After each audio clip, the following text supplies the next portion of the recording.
Previously on the Ladies Room podcast. Help the feds build a case. That's why it's important that you don't say nothing. That individual says, my story match it what that individual said. I hit you with it, we gonna give you life, and we gonna throw you under the bus, and we gonna da-da-da-da-da. The prosecutor made it clear, I don't give a fuck about the truth. I want a conviction. And at one point, where was your product going from? The Virgin Islands to where? Did you have like different spots that you was transporting it to? There's 50 states on the map, right? So all 50. I'm not gonna say all 50 states, but there was selective states. The life that you probably always dreamed of living, and especially when you have children, you want to make sure your children have everything. They don't ask for nothing. You know, I hired a driver. Oh. Coming to the gate, and I park literally in front of the feds. Literally parked up in front of the feds. The car, I saw the two guys in the SUV, the Yukon. So I come out, walking good by my business, and I heard my name called. I know who you are. Because obviously I went to court to see what was going on. This episode is not your usual salon tea, unless your salon also discusses federal investigations and career pivots. For legal purposes, we at the Ladies Room podcast do not endorse, support, or encourage the use of sale of extracurricular drugs or narcotics. Matter of fact, we've never even smoked weed a day in our lives, and we definitely don't associate with any powdery substances unless it's dry shampoo. Now let's get into it.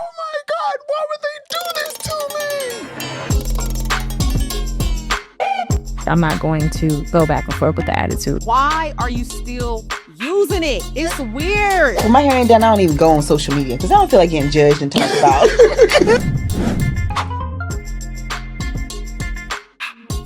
Why you keep attracting certain people? Because that's what's in you. Yeah. Saying if he want to fight me, I ain't gonna handle that.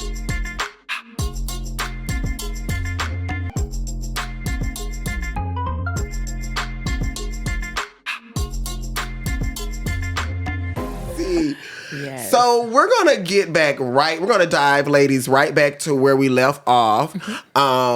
We left off at the part where, Lonnie, you were talking about you were on the plane. It was American Airline that you was on. No, it was Delta. It was American Airline. She is the American Airline. Okay, yes. Okay, so when you was on American Airline that day, you said that the security had came around you, the dogs, customs, and all this and that. You're on the plane. So take it from there to the point where you did you had to go through a super indictment. Take it from there for me.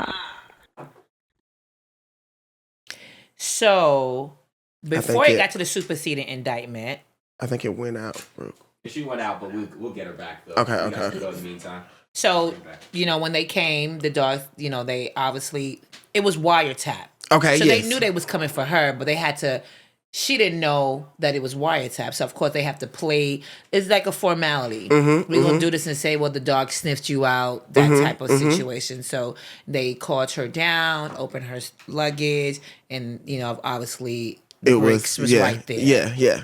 And then they was going to arrest her. Of course, her phone was ringing because that was my business partner at the time. So we're back on too, just a heads up. So, when the phone was ringing, she was trying to answer the phone, but she snatched the phone from the officer. And we're going to let her finish now that you're back online. Welcome back. Welcome back. You can tell your story better than I can. It's raining, so the internet is going okay, in. So it's raining. Yeah. Okay. What it was you have said up until? Till when you was getting that phone call, and when you would try to answer the phone, the officer was trying to take the phone away from you. Can I snatch it from her? Because don't take my phone, it's mine, and I need an answer. So at that point, they put me to the side and they put my baggage on the cart outside. They opened it, and of course, they saw what they were looking for. So then I went into interrogation for maybe like 6 hours. It was long. So and hold on, and during that interrogation, they're just basically asking you about questions about what they may have suspected or what they may have thought, and it took 6 hours to. Oh, wow. Because I was nonchalant. Like I was like, I don't know. You gotta do your job. Like I'm not doing it for you. Right. You gotta do it. So then they brought me, after the 6-hour interrogation, they brought me to the prison and I was booked.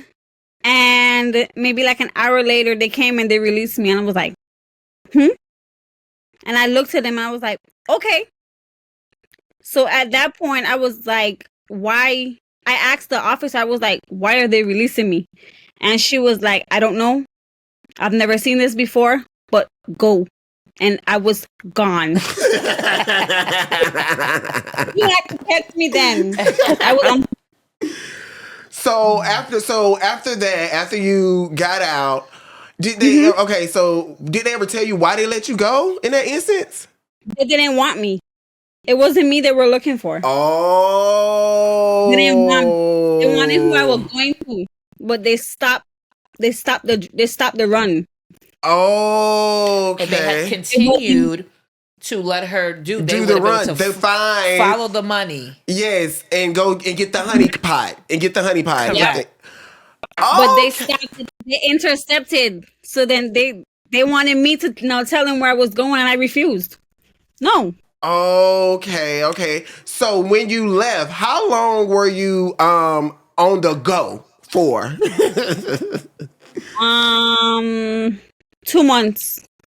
Whoa! In 2 months, what were you doing? What was going on? Because you're pregnant. We was talking. You was saying I wasn't pregnant yet. I wasn't pregnant yet. You wasn't pregnant then? Mm-mm.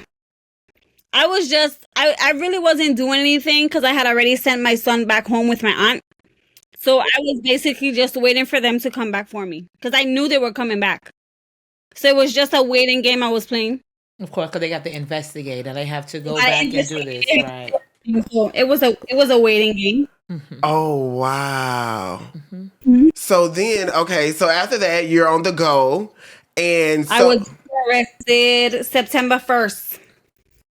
So explain that. How did that day? Where, what time was it? What was you doing? What was going on there? So they were looking. My warrant was already issued, but I didn't know about it. So they already knew where I was. So they blocked off the whole road. They had helicopters. They had the guns. They had everything. So they knocked on the door, and no one answered. So they knocked again, and my boyfriend mom went downstairs, and they held the warrant for my arrest, and she froze because it's like, this girl is upstairs. I can't tell them no, she's not. So they came. She knocked on the door. She came upstairs. They arrested me. They read me my Miranda rights. They arrested me, and I went. They booked me to the county jail. But they had the helicopters. They had dogs. They had everything. And on my warrant, it said that I was unarmed and I wasn't dangerous. But they still had, it's protocol, I guess. That is crazy. What do you need this for? What do you need to block off the road? You got helicopters at the top. That's what they do. They just get a hard on. I just think they get a hard on. That is look what we do. We got to call all these people. It really probably just gets them off. Like somebody literally probably was in the car like, this is just it for me. Like this just really done made my day. Like that is crazy. This is what we've been looking for. Mm-hmm. Yes. We finally don't got her down. We finally don't hunt her down. Yeah, but when she came out, this little petite thing, like that's her. Just walking outside like, right. It was crazy. Mm-hmm. It was crazy. Oh wow! So they got her in. Mm-hmm. So now they have her. Now they have to go look for the other players. Okay. So they do. They're just they're just knocking it like boom, boom, boom, boom. Yeah, but she's not talking. But the they island. arrested 3 of us the same day at the same time. Right. Okay. So she's not saying nothing. Lonnie, where were you when they arrested you? In North Carolina. Okay. So remember the first time when they let her go? Then she went to North Carolina. Right. Okay. So when you was in the Virgin Islands, you went to North Carolina, and that's where they were looking for you at. Yeah, that's where they found me at. Mm-hmm. Oh wow! While they have the other players, of course, questioning is being taken place, and they had one player. She was giving them information like it was like she was just singing like a bird. And is that the one player that actually had got you linked up that day when you were supposed to go to the meeting? Yes, it was. that young lady and another young lady confirm. It need 2 witnesses to say, "Yep, what she said is right," and then they're gonna be like, "Okay, we're gonna go ahead and go to the grand jury with this information. You have a warrant for her arrest." And I don't know how my bar manager. I don't know how she got into the play. I don't know how they found her, connect to her, but it was weird to me. I don't know. But obviously, they had her number and they set up the meeting through her. So do these people get like a incentive for telling, or do they get like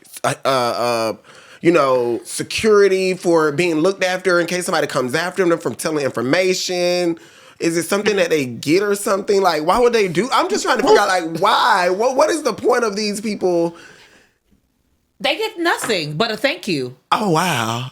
Yeah, No thanks, time. thanks. Thanks for getting the bad people off the street, the criminals. The criminals. But it's not, you don't, what are you doing? You're not getting nothing from this. No. Like, You're getting, I guess to them is like, we could put you in jail. Because they're going to pressure bust pipes. Yes. You know what I'm saying? So they're going to feel like, well, just help us and da-da-da. I don't know what was said. I don't know.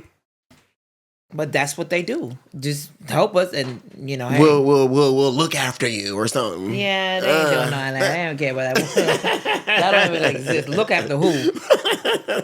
Yeah, please. So when they arrested you, Lonnie, then that day, what was going on for you when you had got I'm still moving and grooving. I'm still working. I'm still doing events. I'm still out there because now I'm listening. I got the ears. I got the eyes. I got people in the streets like, hey, yo, what the streets is saying. Okay, this is what I heard. This is what I'm like, okay. Well, I'm gonna continue to just be normal. Okay, but that gut feeling is like, man, they coming for you, right? And you're like, okay, you know, my daddy always said, don't never let them see you sweat. And people make their comments, they coming for you, they coming for you. I say, well, if they coming for me, they know where to find me because I ain't hiding.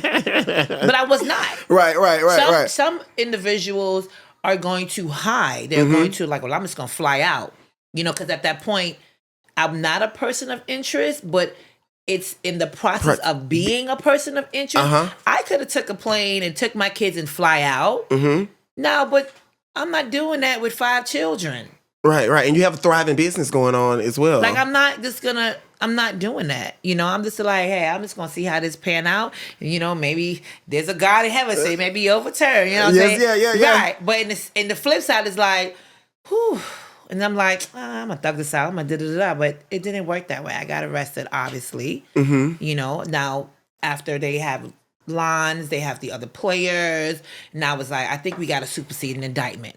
So we're going to get her and the others. Okay. And, of course, they arrested, I think, 3 of us got arrested that day. It was me, Tins, Reach, and I think Mo. I think we all got arrested that day. On the superseding indictment. So it was like, if we're going to get her, we got to get we got to get other players as well. Right. So we all obviously end up in the same holding cell area because we all had to see the judge. So I think I got arrested first, and I think everybody then went doom. Right. And then we all met up in the little holding cell in the court, and everybody was like, I didn't say nothing. I was just quiet and calm, and they was like, "You so calm." I say, "What you want me to do?" We're like, what you? I mean, we already know it was coming, right? We already know it was coming, so it was like, yeah, we just gotta. I mean, we here now, so let's just move forward, And of course, at that point, everybody was like, "Well, I didn't say this, I didn't say that, I didn't say this, I didn't care what nobody said. I just wanted to see the papers, and I just waited." When I went to court. I got released on my own recognizance and so forth. Of course, we slept a night in jail. That weekend in jail. Rather. Okay, so that weekend in jail. I think it was like the week of Thanksgiving or something like that. Oh, wow. Yeah, so... It was a week before. Oh, something like that. I know Thanksgiving was close because I had to cook. Oh, whoa. So I was able to be home for Thanksgiving with my family. Okay. I was going to ask you that. Good. Yes. Thank you. Happy holidays. Thank you. Happy holidays. Right. Happy holidays. So, Lonnie, were you able to be home with your family as well for the holidays during that time? Yeah. Okay. Happy holidays. Happy holidays. So it was a lot. So they arrested me up there. That was September 1st. I found out I was pregnant September 2nd in jail. In jail. No. Right, because you got to go to And medical. then they shipped me back home. I went through the process of being shipped as an inmate, basically. Back home. Oh wow. So did you have your baby while you were in jail or no? You didn't. Yeah. Oh. Okay. I was in custody. Oh. Yeah. It was, yeah. That's. I'm so sorry about that. It was just a condense and, just to do everything. It was a crazy process, but while you're going through that process, you're just, a lot of things is just going through your mind.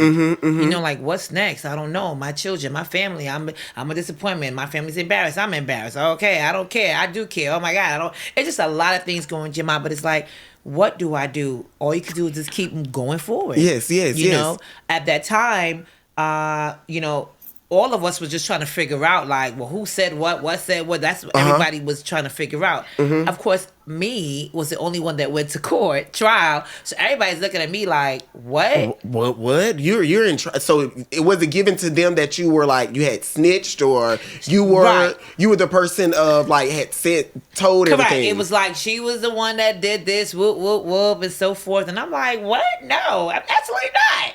I'm just trying to clear my name in this instance. So of course, I made that decision to say I'm gonna take it to trial, and my attorney looked at me and I said, "Yeah, I have a right to face my accuser according to the law, right? That is true. Let's face the accuser. That is true."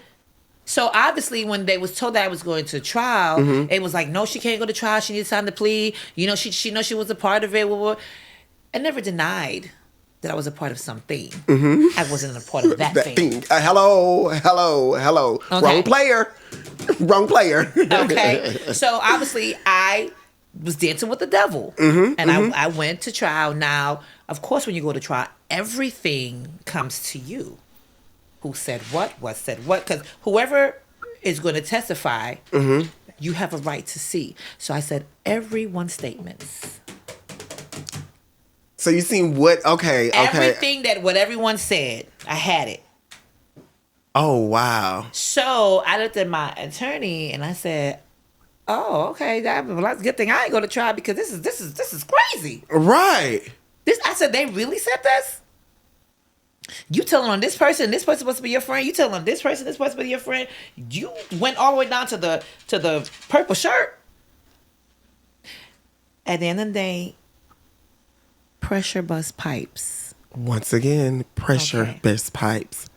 So when you got this information, your attorney gives you this information. We're going through it. We're going through timelines. We're listening to phone taps. Like I have to listen to everything because I'm preparing for trial. So I'm listening to all the wiretaps. I'm listening to what was said. I'm listening to see if my name was called, how many times, and if it was called, how many times it was called, what was said in that conversation, the date, the timestamp, who they was talking to. Like we had to really try to put everything together. Obviously, we didn't have enough time because it was like, it seemed like a big case for the island because it's 9 women, but it's really not a big case, because it's tax dollars. Right. But it was like an eye opener for me because it was, wow, I'm really going to trial. Wow, I have the possibility of possibly could go 20 to life because this is what they're saying. He could give you 20, he could give you life. I'm like, this ain't no RICO case. Right. This ain't like I just went around and just slaughtered people all around the city or anything. It doesn't matter. All they're looking at is the drugs. And what they do, they was doing stacking. Stacking is... Now, what is that? Stacking is, okay, so Lon's got 3 to 5 kilos of cocaine they caught her with. So now they're going to be like, well, if Lon's did this much, then this girl did this much, then this girl did this much, then this girl did this much. So they're going to stack all that together and make a whole... Correct. And say like, well, now that I'm going to try, everything is on me now. Like, all this drugs that they did. Whoa. And how much money you got from this. Oh, yeah, we got... One smart individual of the players said, well, this is how much money I got. So they're going to take that money, add it with... And just say, okay, well, they was making 400 and something, 50, And you're like, I'm in court like... So how much were they saying that They put everything on you when you go to trial. How much did they put on you? I don't remember the exact number, but it was a very long number. It was okay. A very big number. Big. But I had needed Johnny Cochran at that point. whoa. I'm like, oh, whoa. I'm like, what? I said, where these numbers come from? Oh, wow. And it was explained to me like that's what they do. They now it's you against the United States. So they're gonna take all that and whatever she said and she said and she said and he said and they said and the community said and they're gonna say, okay, we're gonna put that down because it's all about a conviction at the end of the day. Right, You know, right. I mean, yes, we did something wrong. I'm not saying that you must slap us on the wrist, right? Right. But to sentence somebody for that long is insane. That is very interesting. That is interesting. That is insane. Yes. So, you know, of course, we got right here, ladies and gentlemen of the jury. You know, this is my Oh, trial. look right here. Trial. So you got the whole manuscript from the trial. This is the trial right here. Everything that was said in court, who said what said what, the witnesses, the expertise, and it was just a very interesting. That's the book. That's it right here. That is what y'all was sitting down going through. This is what was said, and it was typed. You know the lady that you see in the type? Everything that you say, if you sneeze, they're going to sneeze. Yeah. So but it's everything right here. So when you got that and you seen what was said and you're seeing what's being heard, you don't get this until after the trial is ended. After the trial, right? Your attorney requests this. Okay. So obviously, as I'm going through court and I'm remembering everything after I was done. Ready in prison, settled, sentenced during my time. This came in the mail for me. And I'm like, what is this? And when I looked at it, I'm like, I'm going to write a book. And this is exactly what it's going to say. Yes. What is it going to say? United States of America versus me. Yes. I would love that. Coach Purpose, the indictment story. Stay tuned for the indictment story book. It's coming. It's coming to the streets near you. But it was a very interesting journey. Very interesting journey. Lons and I got closer.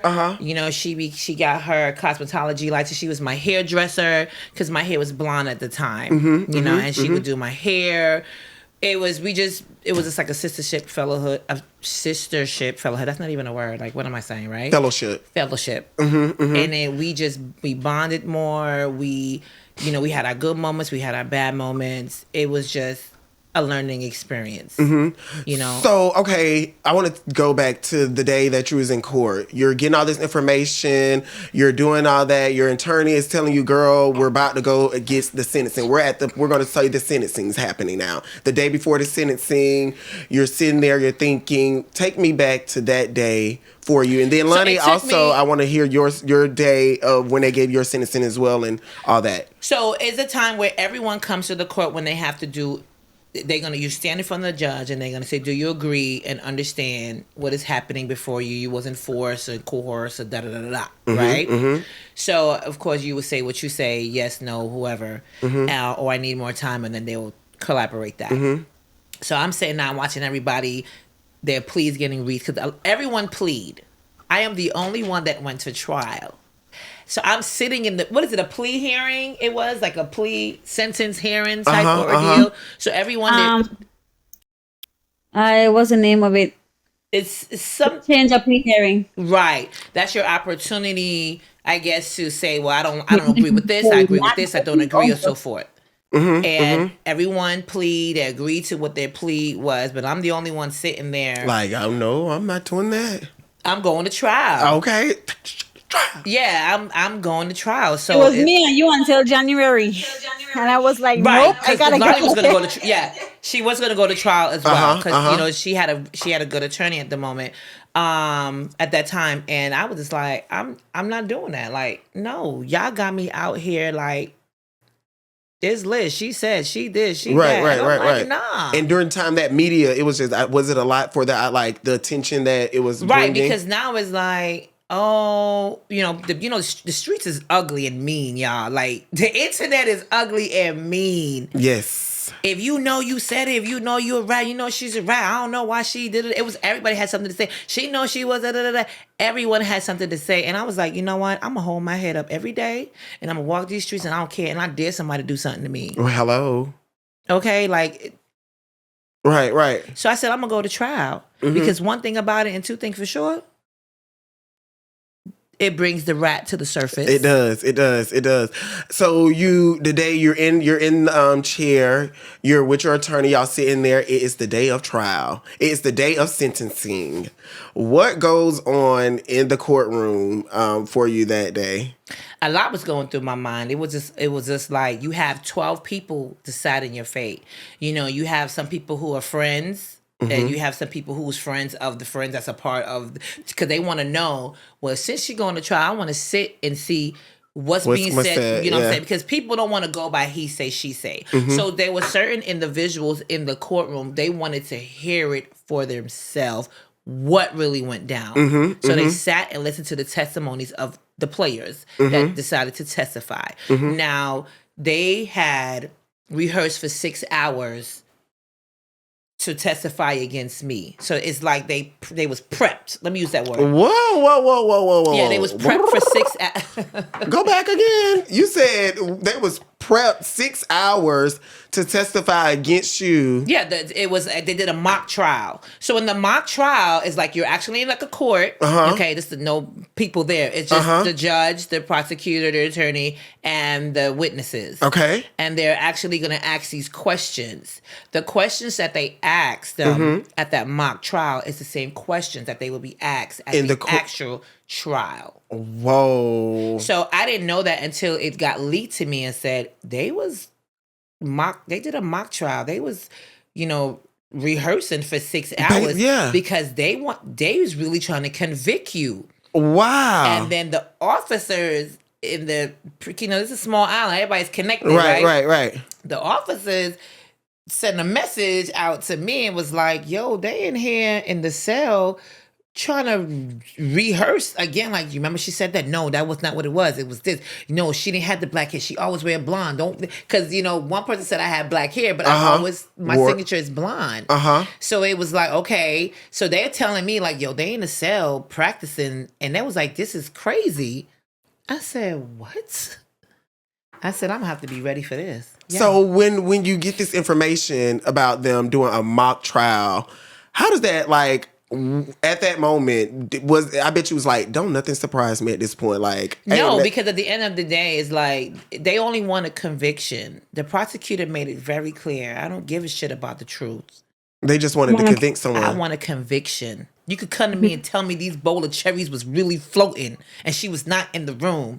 But she was on the street corner. And the bowl of cherries still are floating. They're still floating. Wow. She doesn't care. They just want to know, if she was in the street, we going to say she was right by the garage. So it was a woman judge that was over the case? No, it was a woman prosecutor, but it was a male judge. It was a black prosecutor. Oh. African-American black. I mean, that's her job. I'm not, yeah. You know what I'm saying? Yeah. It is what it is. Right. But it was just like, she was on us. Like she was the Fannie Willis. She was on y'all. She wasn't laying up. No, she was like, I don't care about the truth. I want a conviction. That's what I'm here to get. It's a conviction. So what was what and what was what? Tell me the day when it started. Oh, okay, ma'am. I said, I don't know. So, okay, they doing this mock trial. You're getting sentenced. That's already in play in the back of your mind. Like, these people don't really just went to a whole nother side of this to try to pin this all on me. The judges told you, what did the judge tell you? What was your sentencing, your fines? So, of all course, that. Take me back. And of course, in the court, they're listening to the stories. They're listening to the timelines when it started, how it started, who was what was said, what place, what time, all that is taking place. If I have a rebuttal, of course, my attorney would say something. When my attorney went up, obviously, he asked them certain questions. He was able to prove that they was lying, right? Right. And he was trying to get certain things thrown out, but then the prosecutor would rebuttal, and then the judge would be like, no. Okay, and I'm like, yo, this is... So I'm taking notes because I'm writing everything down. I'm like... So I would tap to him and be like... no, ask her this, ask her that. And at that moment, I'm paying attention to the jury because now some juries are watching me and some juries is watching the prosecutor. So we was able to read who was on their side, right? Because every time when the prosecutor talked, you would see who's paying attention and how they're so in deep into what's been said. And versus when my attorney go up, the ones who's into the prosecutor's not really paying attention. They just busy looking at, okay. Because we really believe she really did this. Like, she's doing this. Right. I mean, I was a part of the situation, but I wasn't part of that situation, If you're going to convict me on what I did. Yes. You know what I'm saying? If you're going to tell my story the right way. Like I said, I said what I said and said, well, okay, this is what I did, right? Okay, well, go ahead and prosecute me on that. But now, I guess because I'm going to trial, and I have the audacity, according to the prosecutor, I have the audacity to face the government that we're going to show her. Oh, and what do they say? I mean, they sentenced me to 10 years, 120 months in federal prison.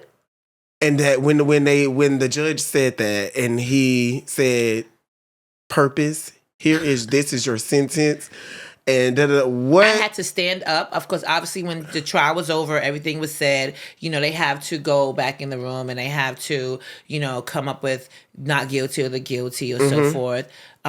It took them a very long time. Did you feel in that moment like, okay, I may walk out of here with something lesser than, or?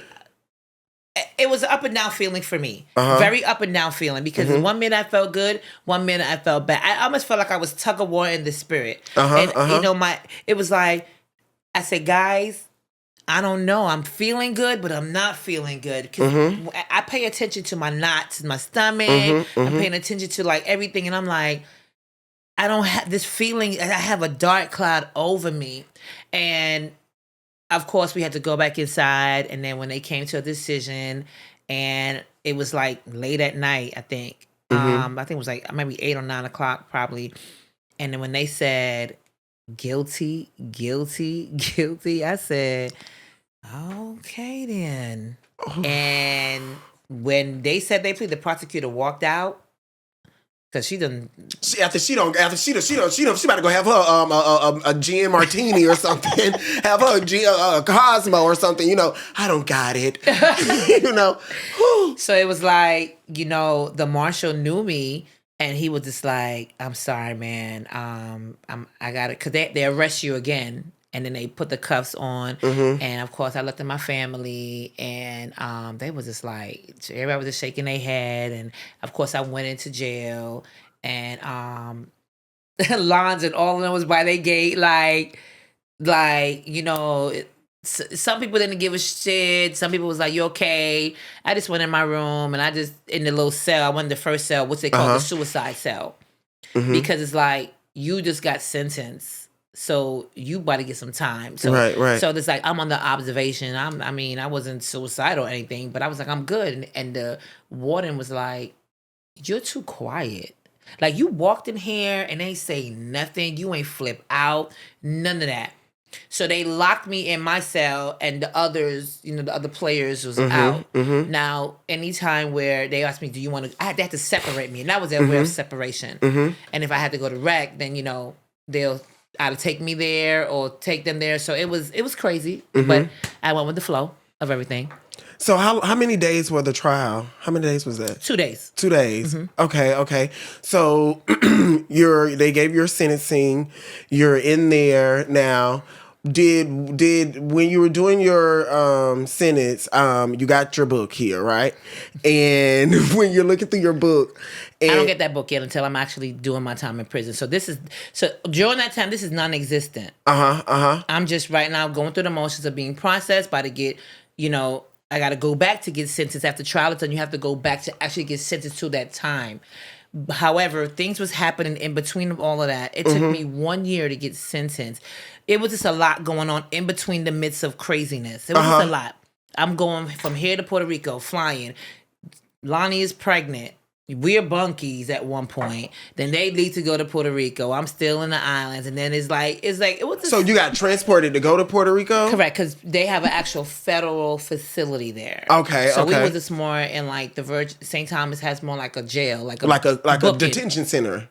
Something like Okay. So we're just touring with the feds on a private plane, going back and forth to court. That's just what it is. In shackles on the plane, just going back and forth from here to Puerto Rico. Puerto Rico, you pull up, it's a black truck. Everything just dark. Windows dark, everything dark. You sitting in the dark. Oh wow. You're in shackles. You can't see nothing. You don't know where you're going. You don't know. And so it was like almost like you was in Twilight. You was almost like it was like, what time is it? Shut the fuck up. And they're probably driving fast and just Don't care. Don't care. Yeah, at that one point we was coming down the stairs, and of course, you know, you're sometimes they chain you together or they'll chain, and if somebody slips, you know, everybody coming down. It's just moments of that, like, oh my God, take your time. I ain't tell you take your time. Shut the fuck up. No talking. It's just. They just talk to you like animals. Oh, wow. Yeah. It's crazy. It's sad. It's sad. It is very sad. That is very sad. Like the movie Con Air. If you ever see the movie Con Air, that's real. That's a real thing. Yes. Con Air is a real thing. That is crazy. Oh, wow. Okay, It's so real. Lonnie, a question. Take me back to the day of your sentencing and how you felt and what was going through your mind that day.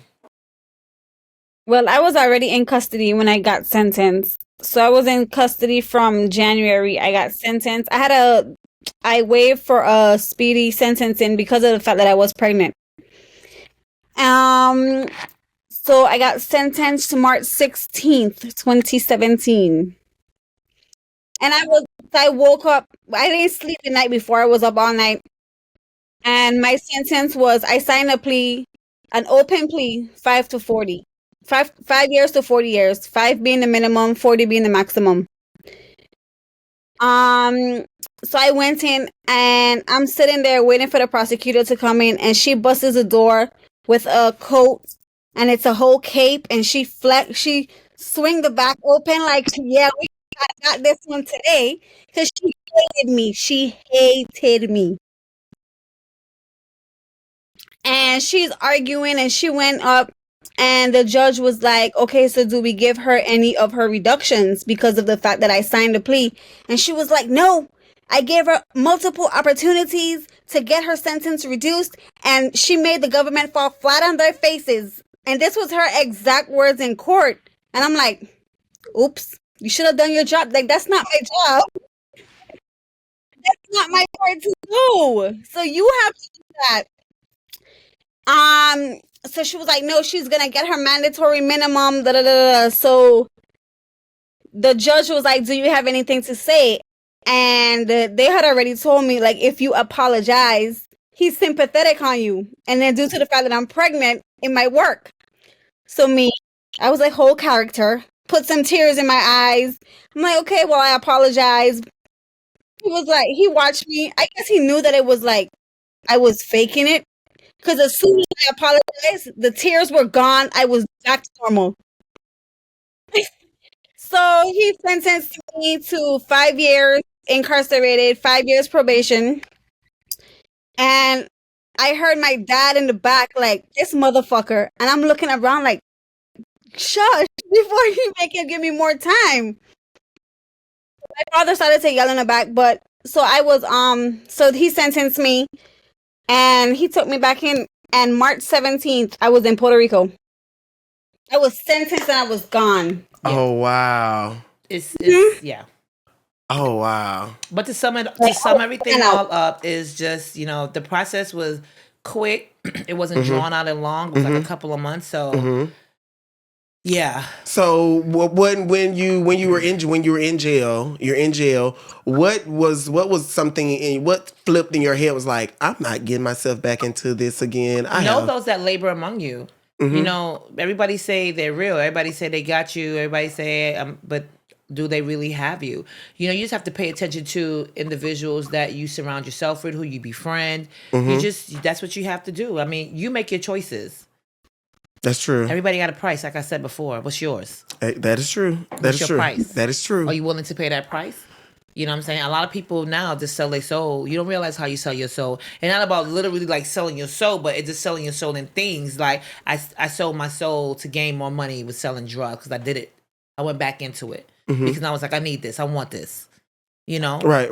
It just is what it is. No judgment to anybody else, not discrediting anybody else. You do what you got to do, and that's just you. That's your decision. And if you love it, hey, go for it. What was your first step to rebuilding your life after building a closer relationship to God? I always knew who God was because I grew up the Seventh-day Adventist. However, being in prison, just building a closer relationship, being more spiritual with a relationship with Him. sitting with individuals who was Bible studying, choir practice. Like Lonnie would tell you, it was just who is this person? right. It was a whole total shift. You know, I just built. He showed me a lot of dreams. I'm a dreamer, so he showed me a lot of things in my dream. I'm taking you on this roller coaster, but you're gonna shift. Yeah. And of course, it was a good thing because I was more inspirational. I was more motivational. I was like an inspirational catalyst in the prison community. Even though I still did my little things, I'd be walking around my little crochet bag, knowing I'm not supposed to. But you know, that was me. I didn't care. I was confident. Right. In the sense of like, you can't touch me. I'm invisible. I'm a child of God. Right. You know, Right. I still do what I want to do. But, you know, that's how I was able to just, you know, rehabilitate, personal development, read a lot of books, read a lot of coaching books, stay prayed up, just surround myself with positive people that's going to help push me into my purpose. And, you know, one day in the closet, my friend was like, God got something to say and I got something to tell you.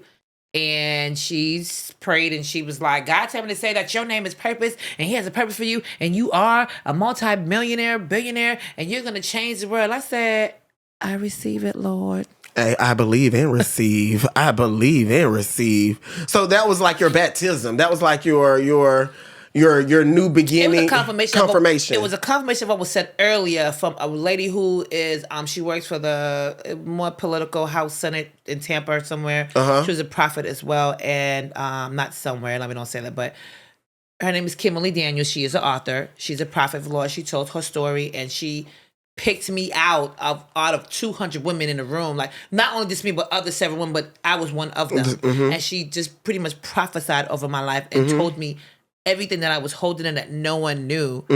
And when she told me, this is what God told me to tell you, I fell to my knees and I cried. 7 is the number. You said it was 7 women. 7 is the number of completion. Something is going to fall in place for you this year. Something is definitely going to fall in place. Ching, ching, ching, ching. In the ladies' room. Yes, in the ladies' room. So it was that was a change. I was rescued, guys, not arrested. Say that again for me. Say that again. I was rescued, not arrested. Yes. So And that is an actual book. That is an actual book that I've read, and I was like, this is very phenomenal. This is great. Yes, I love that. I love that. So now you're Coach Purpose, and you're telling your story. You're being motivational, inspirational, and you're putting your story out there. You're letting people know about your story. Did you do a book? Did you go on motivational tours? Take me back to you rebuilding your life. And so coming out from prison, you know, rehabilitating, hitting the ground running, right? I had a very strong support team. Started working as a server in a Black-owned restaurant. Okay. Then I moved up to being the manager of store manager of that restaurant up to this day. You know, during in between those, I was taking coaching classes. I went to Morehouse School of Medicine, became a certified justice involved life coach, helping other individuals who was justice impacted. Did a speaking engagement, mentor and volunteer at other cohorts that's here in Atlanta, Georgia. Just motivating, helping the youth, even individuals as myself. So now what I'm working on is I have some workbooks that are going to be on Amazon Live this month. It's a personal development book, Foundation of Personal Development, Foundation of Leadership Skills, Foundation of Team Building. I forgot them. Oh. But it will be on Amazon Prime. Okay. They're going to be on there. And what I'm going to do is I'm going to go and buy more copies, a bunch of copies, and I'm going to distribute them to like the halfway house. I'm going to mail them back to the prison so that they can have these books. You know, I love that. I'm going to volunteer my services to facilitate a class. I'm working on the exit strategy right now from prison because a lot of people don't know how when they exit out of prison, they're stuck. A question, I was going to ask you that. What is one thing people get wrong about people who are incarcerated? They judge you and they just think that you're defined by your papers and your circumstances. And they're like, oh, well, I can't hire you, or, oh, you're a criminal. And everybody deserves a second chance. Nobody's not perfect, because the difference between us and those officers, we may not be able to go into those uniforms, but they could come into those uniforms. Yes. Okay. Yes, ma'am. They can, you know. That's true. You give a person a chance, and you could tell if a person is really truly rehabilitated your action is going to show whatever you focus on is what you're going to project, and so give people a chance and don't be so quick to judge. If you feel that they're not the great fit, I don't feel that you're the great fit. However, I can point you in this direction. Or I feel that you may need a little additional training or skill set here. But they say they have these skill set, but do they really have the skill set to help you? Do they have the resources? That's what they say, but that's a little shaky. It's a little shaky. Yeah, a little shaky right now. I don't want to touch on that. It's a little sensitive. Okay. A question. What piece of advice would you give someone who is considering going down the path similar to the path that you took? Don't do it. Don't do it. If you don't want to hear count time, stand on your feet. If you don't want to hear chow time, if you want to hear 15 minutes, lights out, lockdown, don't do it. It's real talk is not worth it. If you have find a strong support group, friend, someone that can really help you. There's help out here. It's hard to find it, and it's they said a listening ear is a running mouth sometimes, but sometimes God is going to position and point you into the right direction. You have to listen. You have to be able to discern His voice, and I learned that on my journey of personal development, right? So to those, stay encouraged. Keep your head up. Let me just fix everybody's crown. Yes, fix your crown. You are amazing. You are powerful. You are strong. Stay encouraged no matter what. Life is going to do what life is doing what it's supposed to do. It's life. It's life. That's not even a word. It's not a word. It's not a word, but it's life. However, it's okay if you're going to isolate yourself and just get one with God. And it's okay to go on your knees and say, I did it in prison. I say, I went on my knees when my daughters would email me or say certain things. And I say, God, listen, I know you a God, you big, and you said, the hairs on my head, and you know how many stars and the names in the sky. Yes, you said no weapons formed against you shall prosper. You said you'll make all my crooked paths straight. Yes, okay? yes. Keep you it going. said Keep I'm the it apple going. on your eye. Keep it going. Okay. And you said, and you knew me in my mother's womb. Okay. Come so on now. obviously you created me knowing I was going to go to jail. You created me knowing I was going to do all these bad stuff. But the fact that you created me, that showed me that you're sovereign. Yes. And you love me. Still love me. And you allowed me to go through this because there was some. You overturned my ship because you wanted to build that characteristic, that tenacity inside of me, and I'm grateful for it. But I need you right now. I need you, my children need you. I need you to help me. And I cried and I poured out, and I literally would feel something come off of me, like eject out of me. Whoa. And then I'll go to sleep like a baby and wake up like, good morning. Yes, man. So I have a question for you, Lonnie. If Redemption had a tagline, what would yours be? Let's go first. Let purpose. King. Play at your own risk.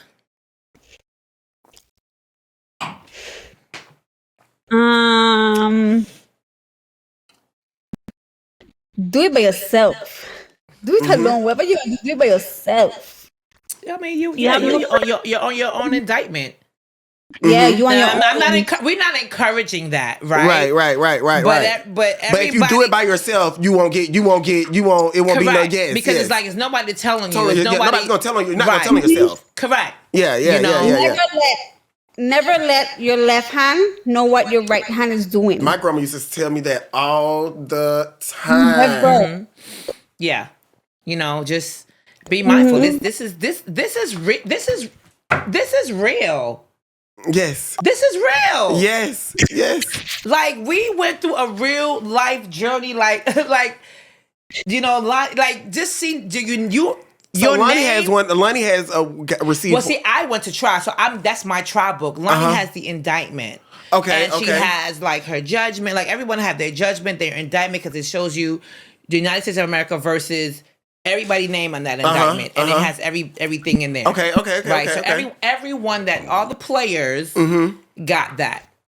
So, a question for you. The same question I asked her. If Redemption had a tagline, what would yours be? Play it. It was Play the at same your thing. own- Do it by yourself. Do it by yourself. Yeah, do it by yourself. You got to be strategic. I mean, do it by yourself. I agree with you. Yeah, I I agree. mean, what would it be? I mean, I definitely agree. I definitely Yeah. agree. What would be one thing through all of this? You've had your glitz, your glam. You've did your meetups, your bartending. You met Lonnie, friends, went to trial, media coverage. Through all of this, prison time. Through all of this, what would be one thing you've learned from this?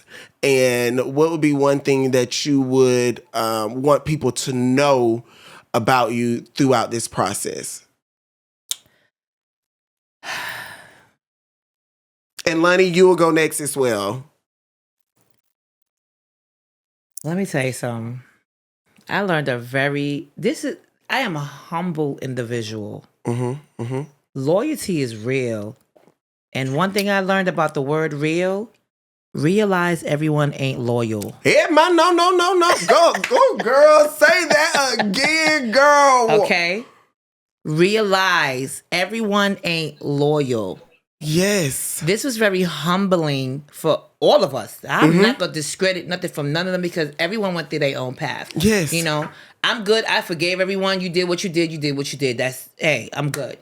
Have you ever had someone, just not to cut your statement, have you ever had any one of your rivals, or not rivals, players, to ever reach out to you and be like, hey, girl, I want to sit down with you? No, but I had an encounter with one who testified against me. Yeah. We did have an encounter because I help individuals who are domestic violence or sex traffic victims, right? That's something I also do. And I had to take one of them to a facility, and we spoke over the phone, and I was like, this lady is from where I'm from. Right. And when I finally get to see who it was an individual. And it was nothing. It wasn't nothing. I was looking crazy that day. I know she was like, what the hell going on with her? But it was 6 o'clock in the morning. I was just like, However, it was nothing. I said, this is what I do. She said, this is what she do. I said, well, if you have any individual that need assistance, this is my phone number. And you can give them my phone number, and then we're going to take it from there. And that's what it was. You could have really see the uncomfortableness, like, Whoa, yeah. But with me, hey, it's good in the hood. I'm good. Right. I don't wear on my shoulders. I don't do all that. It's like water off a duck's back. Right. I mean, it happened. It's done. We can't change it. It is what it is. I'm not mad at you. I don't hate you. I ain't got none of that. We have the same common thread here, and it's helping these people. Let's just help these people and move forward. That was it. But it showed me that I've grown. And it probably showed that individual, like, because you don't know what my expectation was, because it's like, damn, I was a part of putting you down. Right. Because sometimes some people be like, oh yeah, now what's it? I'm not, no. Because he already showed me, like, don't miss your blessing up. And that's how he's going to show you your blessing. Yes. He's not going to put you in somebody you care for and you love and so forth. He's going to put you with your enemy. Let me see how she's going to. The same people that slayed you. Right. Yes. Right. I've seen a couple of them, even when I went away or so forth. I said nothing. I'm good. Right. I am good.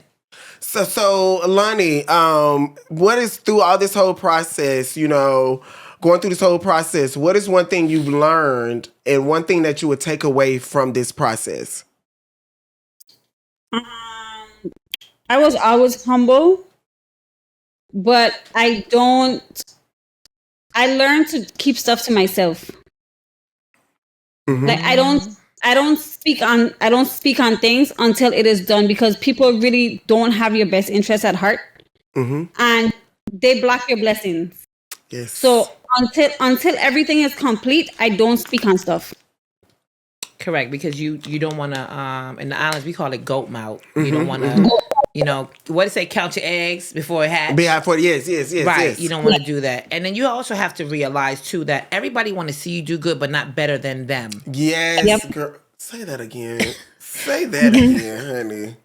Everyone want to see you do good, but not, But not better than them. And you know what? One thing I realized with talking to you ladies, people are not jealous of things that you have. They're not jealous of the car you drive. They're not jealous of where you work at. They're jealous of things that they cannot get. You get what I'm saying? And that's like your energy. That's your aura. That's the way that when you walk into the room. You know why? Tell me why.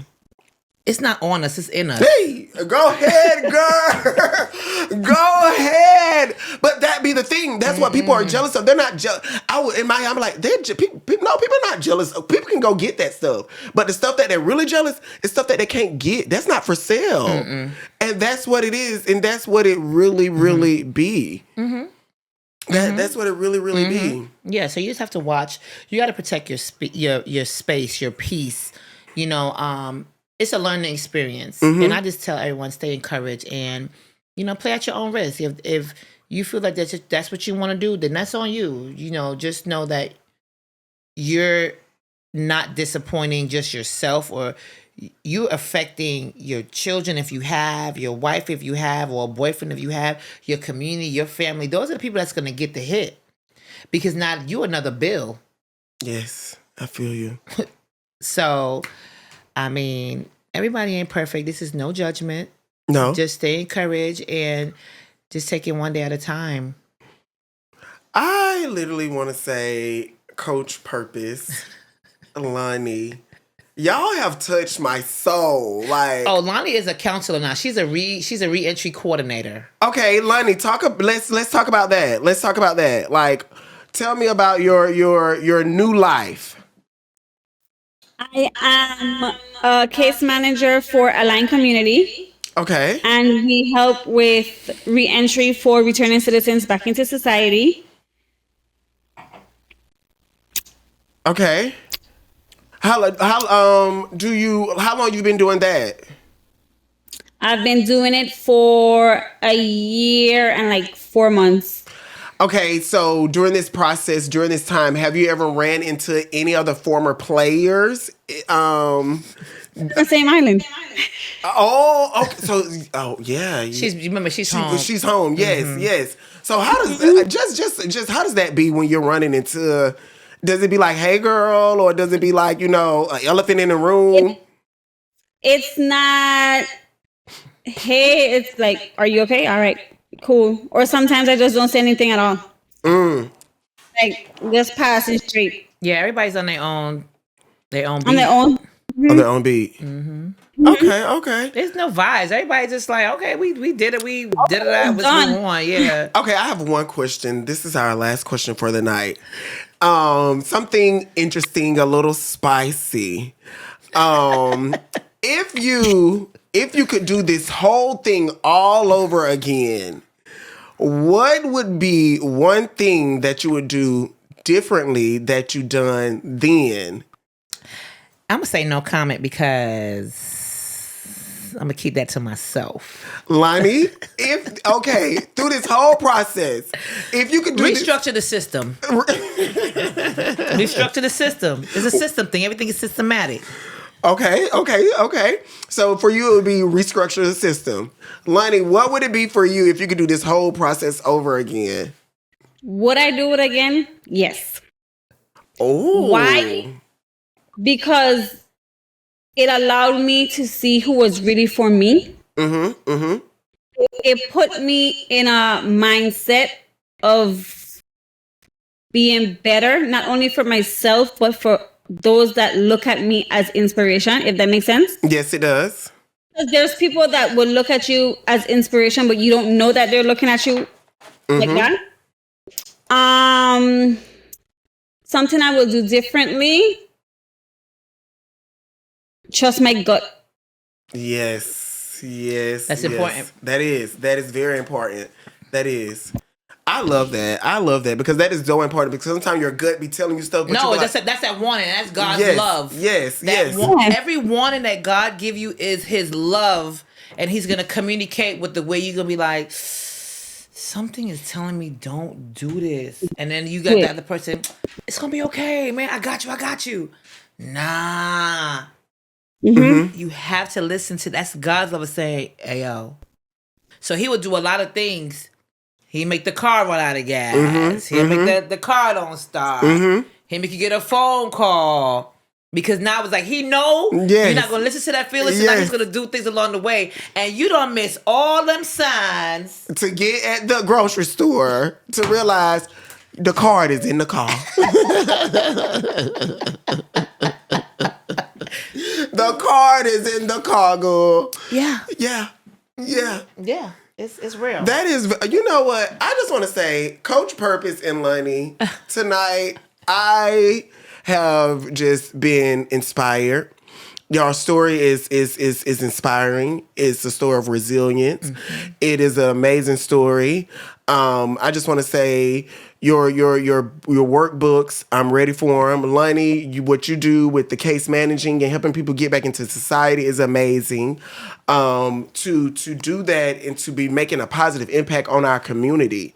And with it being Women History Month, like that is important for y'all to have a space where you can tell your story and inspire and impact and let people know that or who are out there doing or not doing, let them know like, hey, if you are, it's not okay, but it's understanding. You know what I'm saying? Because every story needs to be heard and it needs to be understood. Right. Like we and I love that. And I don't judge. Yes, I mean, yes. What's the new saying? They say we listen, we don't judge. Hello, hello. Yeah, don't judge because you don't know what that person's. I don't know what you go through when you leave here. I don't know what he goes through when he leaves here. He could be.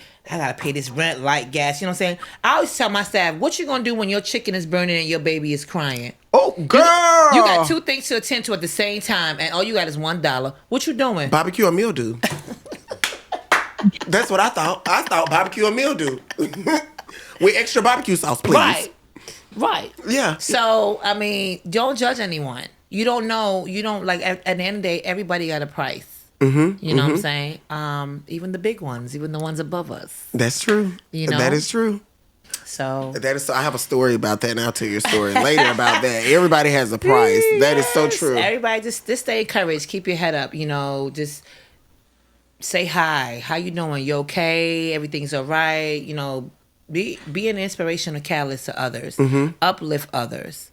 If you feel in your heart that pay for her groceries because you all of a sudden you feel that nudging and that pulling. Pay for her groceries. Because that lady probably just counted all the pennies in her couch, or she probably just was like, I don't even know what I'm gonna do. You know, y'all see what's going on in the world. We're not gonna talk about that, but you see what's going on. So let's help each other out. Like, stop with the crab in the bucket mentality. Stop judging.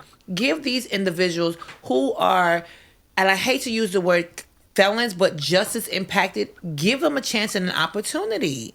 Give them a chance. Because let me tell you something. I've never seen so much talented people until I went to prison. I definitely agree with you. I have learned to crochet a whole blanket, slippers. I want to learn to do that. Those crochet hats that you see everybody wearing. Yes, yes. This is what we did in prison. Yes. All those crochet stuff people wear now. Yes. We did that in prison. I have a crochet jacket over there. Right. Like, Yes. this is what we did. So It give was these probably made by someone in prison. Right. Yes, right. yes, I believe, yes. So give these people an opportunity because people, you know, individuals who was just as impacted, they are just as smart and smarter than the ones who have never been in prison. Hello. But a lot of people are still in prison mentally. Yes. Okay, so give them a chance and an opportunity. A lot of people are just, you know, rescinding offers, and it's crazy. How you expect a person to, you know, move forward in life if you don't give them a second chance? Yes. And then that's why they have to go result back to What they know. right. That's true. Give them a chance. That's true. Give them a chance. I have a cousin who was in the drug gang, and that's part of, you know. That's all I know, yeah. Yes, that's all I know. And then when I try to go to these jobs, They shut you down. you shut me down, or you give me a job, but then you find every fault in me. Correct. You find every fault in me to make me feel like I'm not worth it. So then I result back to like, Right. I know what I know. I know how to do this. I'm gonna do this. I'm gonna do this. I'm gonna count these numbers and Yes. shake that pan. Yes. Tax free. And yes, hello. Lonnie, in what is in your closing? What'll be some things that you would love to say and let the people out there in the roomies know?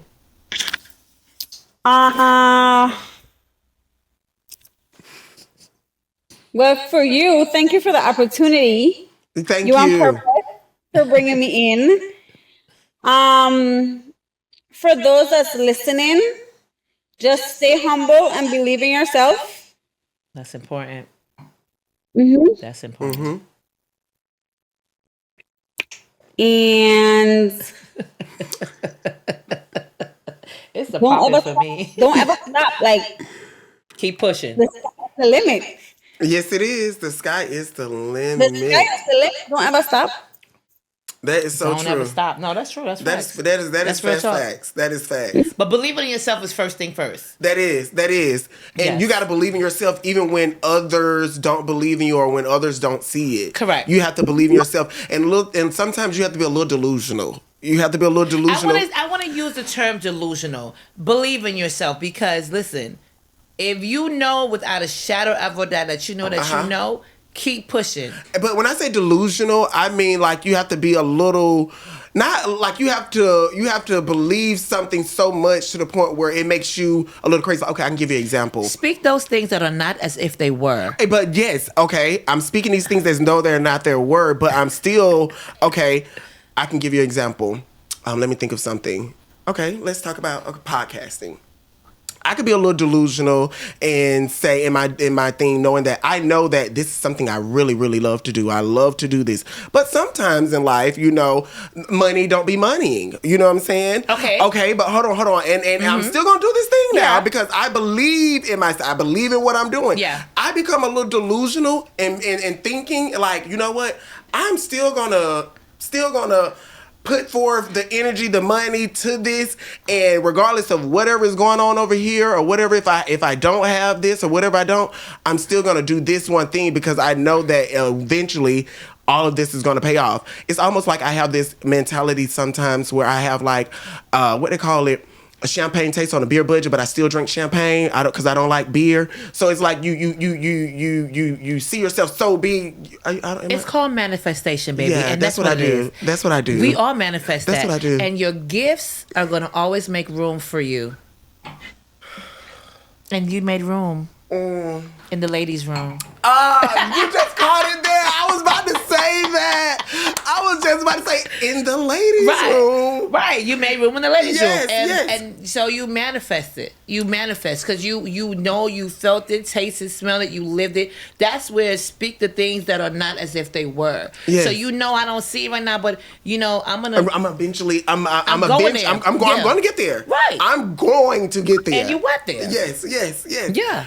So I just want to say, Coach Purpose and Lonnie, this has been so fun. It has been real. I It has appreciate been it. very real. And you said real means what? Realize everyone ain't loyal. Hello, spicy. Yes, realize. Stay tuned for my book, United States of America versus Me, aka Coach Purpose, the Indictment Story. Yes, ma'am. Stay tuned. And stay tuned for the Queenables reality show From Bars to Stars. Oh, I love From Bars to Stars. I'm definitely tuning in to Bars for Stars. Real quick before we go, Lonnie, where can we find you at on social media if the roomies would love to chit chat with you? On Instagram, it is Lonnie Lanz, LANNIELANZ. On purpose, gave me that name. So long. Okay, Coach Purpose, if the roomies want to find you and chat with you, where can we find you? You can find me on Purpose Tirado on Instagram, TikTok, and Facebook. All right, guys. I just want to say it has been really fun. It has been real. It has been really real. And I just want to let y'all know, roomies, where the vibe thrives, the roomies will be a vibe. It has been so fun, guys. See you soon. Good night. Thank you for watching this episode, but don't leave yet, guys. If you want to watch this episode, click right here. If you want to watch something a little more fun, a little more off the cutting room floor, watch this episode right here. See you soon, roomies.